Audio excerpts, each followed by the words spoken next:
नमस्कार दोस्तों, आज हम ऐसे आयोजन के बारे में बताने जा रहे हैं, जो न केवल भारत की बल्कि पूरे विश्व की सबसे बड़ा आध्यात्मिक मेला है।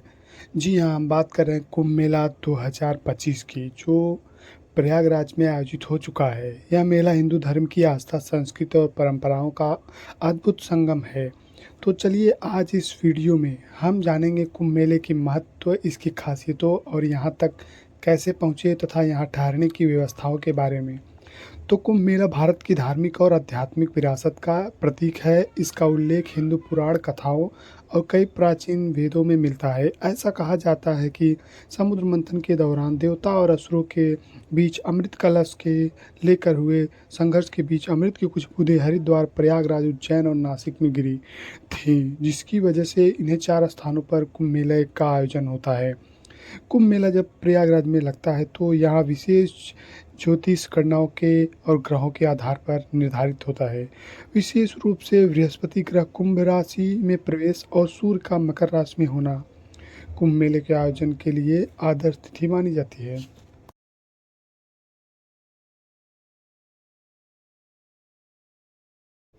जब ये सारे ग्रह ब्रह्मांड के एक विशेष स्थिति में होते हैं तो यह समय संसार भर के श्रद्धालुओं के लिए उपयुक्त माना जाता है। जब यहाँ स्नान करने से मनुष्य के सारे पाप नष्ट होते हैं और मोक्ष की प्राप्ति होती है। प्रयागराज संगम वह स्थान है जहाँ गंगा, यमुना, अदृश्य सरस्वती नदी एक जगह पे आकर मिलती हैं। उसी जगह को भारतीय संस्कृति में सबसे पवित्र स्थान माना गया है। यहाँ सिर्फ 3 नदियों का मिलन नहीं बल्कि आस्था, भक्ति और मोक्ष का द्वार है। इस बार के कुंभ मेले में पहले से अधिक नागा साधु अपनी पूरी शक्ति और आस्था के साथ जुटे हैं। उनके आने से मेला और भी आध्यात्मिक रूप से संपन्न हो जाता है। लाखों श्रद्धालु दूर दूर से इन साधुओं के दर्शन करने के लिए पहुंचते हैं। नागा साधु न केवल अपने आचार व्यवहार से बल्कि अपने विशेष अंदाज साधना से भी लोगों को आकर्षित करते हैं। उनके लंबे बाल, सिर पर चंदन की लकड़ी और निर्वस्त्र जीवन शैली उन्हें अन्य साधुओं से अलग करती है। कुंभ मेले में नागा साधु का जुलूस बहुत ही भव्य और आकर्षक होता है, जिसमें वे गेरुआ रंग पहनकर शंख और डमरू के साथ चलते हैं। उनकी यह जुलूस धार्मिक अनुशासन, तप और साधना की गहरी पहचान है। कुंभ मेला के दौरान प्रयागराज को एक विशाल धार्मिक नगर में बदल दिया जाता है। यहाँ विशेष रूप से संगम क्षेत्र को सजाया और विकसित किया जा रहा है ताकि श्रद्धालुओं को अधिक से अधिक सुविधा मिल सके। कुंभ मेला में कई धर्म संस्थाएं और साधु मठ धार्मिक भोजन आयोजित करते हैं। इसका मतलब होता है यहाँ पर आए सभी श्रद्धालुओं को मुफ्त में खाना खिलाया जाए। यह भोजन मुफ्त तौर पर साधारण लेकिन पौष्टिक से भरपूर होता है, जैसे दाल चावल, रोटी सब्जी, हलवा शामिल है। आइए अब जानते हैं कुंभ मेला 2025 की खासियत और इसकी टाइमिंग के बारे में। तो कुंभ मेला 2025 14 जनवरी से शुरू होकर 26 फरवरी तक चलेगा। इस दौरान समय पर स्नान की प्रमुख तिथियां हैं। संगम पर 13 जनवरी, 14 जनवरी, 29 जनवरी, 3 फरवरी, 16, 12 फरवरी, 26 फरवरी जैसे पर्व कुंभ मेले में के मुख्य आकर्षक हैं। यहाँ का वातावरण पूरा तरह आध्यात्मिक हो जाता है। श्रद्धालु पवित्र स्नान, साधु संत अपने ज्ञान और प्रवचन से लोगों का मार्गदर्शन करते हैं और अखाड़ों की शोभा यात्रा मन मोह लेती है। कुंभ मेले का हर पल जीवन में आध्यात्मिक ऊर्जा भर देता है। कुंभ मेले में संगम पर उमड़ने वाली भीड़ सिर्फ स्नान के लिए नहीं आती बल्कि इस दिव्यता को अनुभव करने आती है जो यहाँ के वातावरण में है।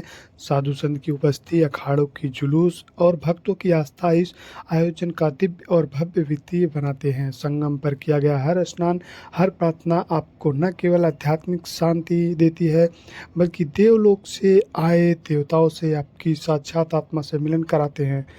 कुंभ मेला 2025 प्रयागराज में कैसे पहुँचे और यहाँ क्या व्यवस्था है, ये जान लेते हैं। अगर आप भारत के किसी भी कोने से यहाँ पहुँचना चाहते हैं तो आपको सामने 3 विकल्प हैं: सड़क मार्ग, हवाई मार्ग और रेल मार्ग।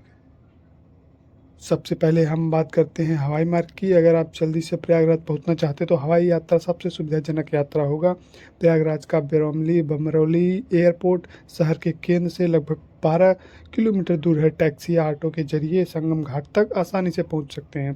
दिल्ली, मुंबई, कोलकाता और अन्य बड़े शहरों से प्रयागराज के लिए फ्लाइट उपलब्ध है, लेकिन ध्यान रहे कुंभ मेला के दौरान एयरपोर्ट पर भारी भीड़ हो सकती है, इसीलिए फ़्लाइट पहले से बुक कर लें तो अच्छा होगा। दूसरी जरिया है रेलवे, रेल मार्ग यात्रा करना। रेल यात्रा करना एक बेहतरीन विकल्प हो सकता है। यहाँ का प्रयागराज रेलवे स्टेशन एक प्रमुख रेलवे स्टेशन है और यहाँ संगम से काफ़ी करीब है। यहाँ से आप आसानी से ऑटो, टैक्सी या बस द्वारा संगम घाट तक पहुँच सकते हैं। प्रयागराज के लिए सभी प्रमुख शहरों से ट्रेन चलती हैं और कुंभ मेले के दौरान भारतीय रेलवे विशेष ट्रेन भी चलाती है, ताकि श्रद्धालुओं के संख्या के हिसाब से ज़्यादा सुविधा उपलब्ध हो सके। तीसरा है सड़क मार्ग। सड़क मार्ग द्वारा यात्रा करना। जी हाँ, अगर आप सड़क मार्ग से यात्रा करना चाहते हैं तो यह भी एक अच्छा विकल्प है। दिल्ली, कानपुर, वाराणसी जैसे प्रमुख शहरों से प्रयागराज के लिए सीधी बसें और निजी वाहन उपलब्ध हैं। राष्ट्रीय राजमार्ग संख्या 2 और राष्ट्रीय राजमार्ग संख्या 27 आप आसानी से प्रयागराज पहुंच सकते हैं। यात्रा के दौरान आपको रुकने और खाने पीने की पर्याप्त व्यवस्था मिल जाएगी। कुंभ मेले के दौरान सरकारी और प्राइवेट बस भी उपलब्ध दिखाई देती हैं, जिससे आपको और भी आराम से पहुंचने में मदद मिलती है।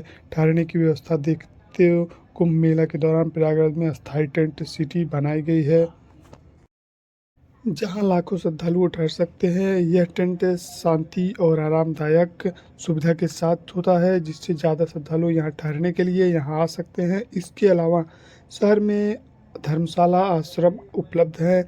वहीं अगर आप ज़्यादा आरामदायक व्यवस्था चाहते हैं तो शहर के होटल में भी शुरुआती ले सकते हैं, बुकिंग कर सकते हैं। लेकिन ध्यान रहे कुंभ मेला के दौरान में बुकिंग करना बेहतर रहेगा। और हाँ, कुंभ मेला के दौरान होटल के दाम काफ़ी महंगे भी मिलेगा। यात्रा से पहले कुछ ध्यान योग्य बातें। कुंभ मेला के दौरान दुनिया भर से लाखों लोग आते हैं, इसलिए यात्रा के दौरान अपनी सामान का ध्यान रखना जरूरी है। सामान की तारीखों और दिशा निर्देश के बारे में सही जानकारी लेकर ही यात्रा पर निकले। दोस्तों, अगर आप 2025 में कुंभ मेले का हिस्सा बनने का मन बना रहे हैं तो सभी से अपनी तैयारी शुरू कर दें। Thank you.